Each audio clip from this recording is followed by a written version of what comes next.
O maten tau pa umalo na lua le fo iwa tu mailo la tau au fesoasoani a o whianga iei Samoa mamawhatianga o na o a whianga le whaama i o le misela. Na whailua ilunga o penga ta whailangi po o le Facebook a le fo ialo le atunu o lo na nga ile sa ili fesoasoani e tu ina mai Samoa nei ma le nau ta inga ia mawapea a inga mawhana wolo a whia. Le anganga le kerisimasi e ui alo o whianga i mama i o le tino whaapea fo i male ao pongi saa. Na ia whaeloi foi o lea fesoasoani o sona sao lea malona a inga i au se talia i tau mawhainga o mato o se Samoa. Ai mai se o so o se tasi o lo angalelei mai i mawhatianga o tangata o lo nā tunuu. Ma e ui o lo ia whaamautu ia tunuu e mamao o lo ia i pia lona nau ta inga e fesoasoani mo lo nā tunuu.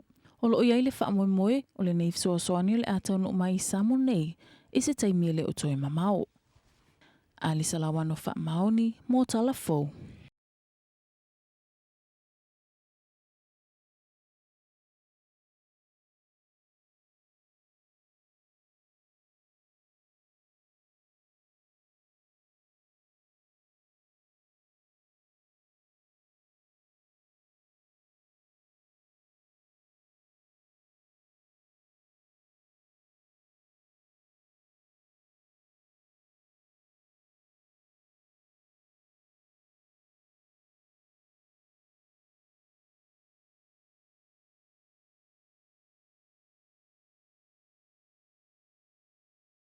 Samoans living overseas are wanting to try and help bring a smile to sick children suffering from measles.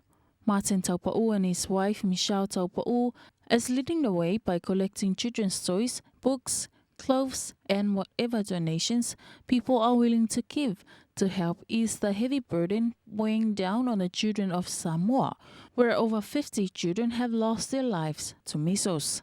On his Facebook page, Martin said that they just want to express their love and support to families at this very sad time.